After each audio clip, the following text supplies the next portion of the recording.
낯선 그림자. 마을은 산자락 안쪽에 오래 숨어 살아왔다. 낮엔 아이들 웃음이 골목을 가득 채웠다. 해만 기울기 시작하면 모두 서둘러 집으로 문을 잠그고 들어가. 창에는 굵은 빗장을 철컥 소리로 걸었다. 왜 그런지 묻지 않고 묻지 않음이 안전이었다.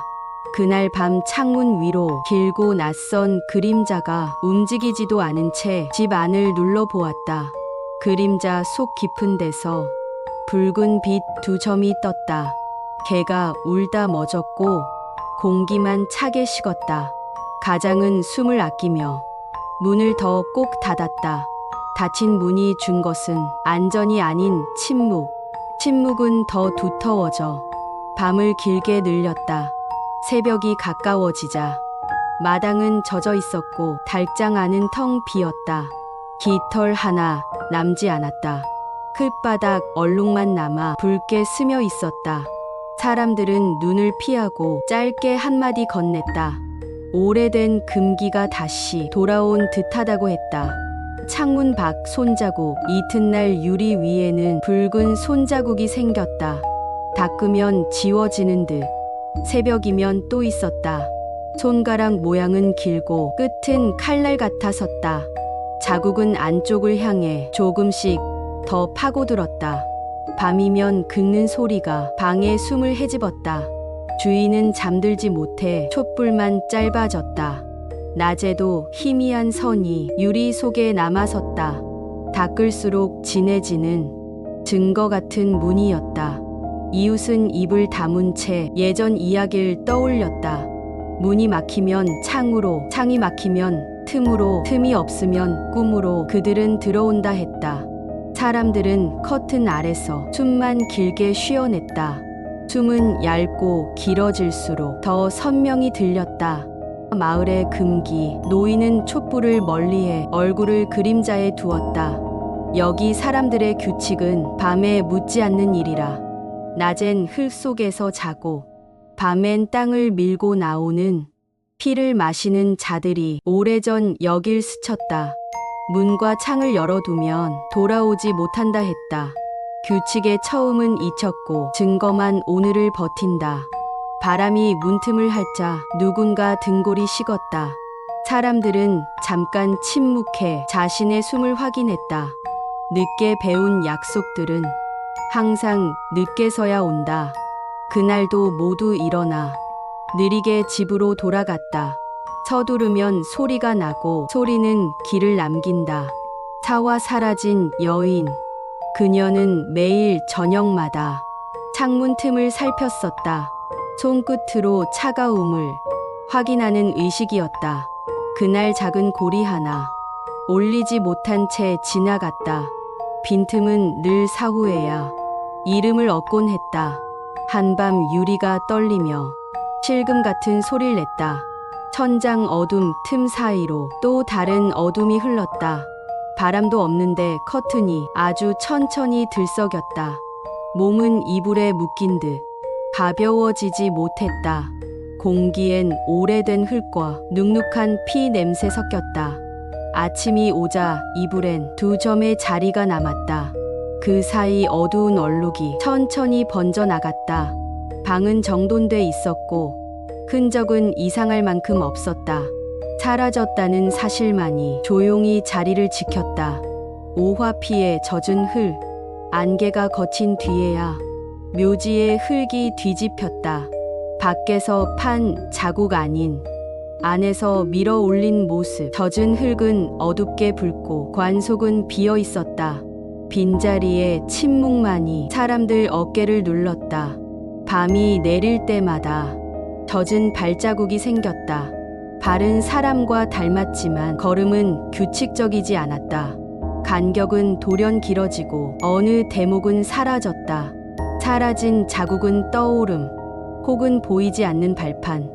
자국의 끝은 결국 한 창문 앞에 멎었다. 누군가는 그 집에 아이 울음을 말했고 누군가는 희미한 손바닥 무늬를 보았다 했다.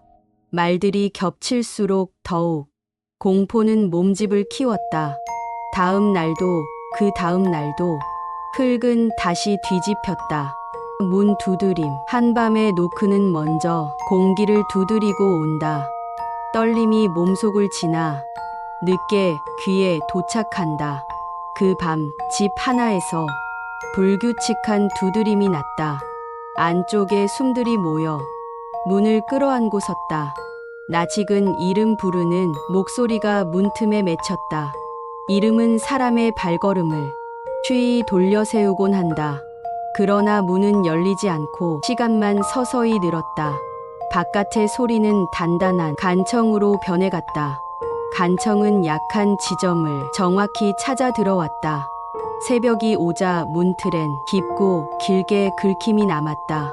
손톱을 넘어선 뼈의 모서리 같은 자국이었다.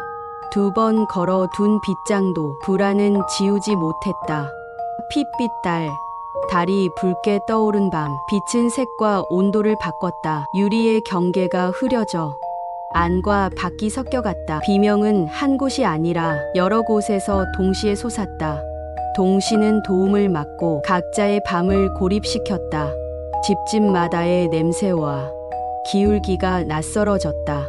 사람들의 그림자는 몸을 떠나 벽을 더럽혔다. 익숙한 눈동자 안쪽에 낯선 힘이 스쳤다. 오래 바라볼수록 점점 얼굴은 타인이 되었다. 붉은 온도 아래에서 규칙들은 약해졌다. 약해진 틈 사이로 먼 존재가 손을 뻗었다. 마을은 빠르게 꺼지고 사람들은 한 명씩 사라졌다. 8화 끝나지 않은 밤, 반복은 약속의 증거였다. 그날 반복이 끊어졌다. 산등성이 윤곽조차 새벽빛을 받지 못했다. 새들의 첫 소리 또한 같은 음으로 돌아오지 않았다. 움직이지 않는 공기가 모든 소리를 삼켜버렸다. 촛불은 바람 없이 꺼져 촛농만 한동안 뜨거웠다. 입술의 경계마저도 어둠에서 제자리를 잃었다. 창마다 겹겹의 손자국은 뜻을 거부하는 문양이 됐다. 뜻 붙일 수 없는 반복이 공포의 모양을 완성했다. 창틀 아래 말라붙은 긴 자국이 벽을 타고 흘렀다. 웅덩이는 하늘을 비추지 못했다. 빛이 없었기에 마지막이 누구였는진 끝내 아무도 몰랐다. 마지막이란 낱말은 늘 살아남은 자의 언어였다. 살아남은 자가 없을 때 의미는 스스로 꺼졌다. 남은 건 이야기뿐이라. 이야기는 흘러다녔다. 다음 지붕과 다음 담장, 다음 창문을 미리 샜다. 새로운 마을 어딘가서 누군가 표면을 닦을 것이다. 닦을수록 또렷해지는 무늬가 있단 걸 모른 채 빗장을 2번 거는 일이 마음을 덜 떨리게 하리라. 그런 위안을 먼저 믿을 것이다. 어느 날 유리 안쪽에서 작은 균열이 번져 나갈 때 비로소 시작은 모습을 갖추고 늦게서야 이름을 얻는다. 밤은 여전히 길게 자라 낮을 미세하게 갉아먹고 낮은 자신을 지키려 이야기를 길게 느린다. 그 이야기가 누군가의 촛불이 되는 동안에도 불꽃은 스스로를 태워 끝내 어둠에 넘겨준다. 사람들은 창을 오래 바라보지 않게 된다. 오래 바라볼수록 답을 내라 재촉받는 기분이라. 그 사이 밤은 한 칸 더 도톰하게 살을 붙인다. 그리고 계산을 시작한다. 각 지붕의 각도와 간격, 커튼의 길이와 습관들, 허술한 틈과 숨의 속도. 준비에는 예고가 없다. 완성은 늘 뒤늦게 온다. 사람들이 묻는 순간엔 이미 답이 사라져 있다. 사라졌다는 사실만이 끝까지 남아있을 뿐이다.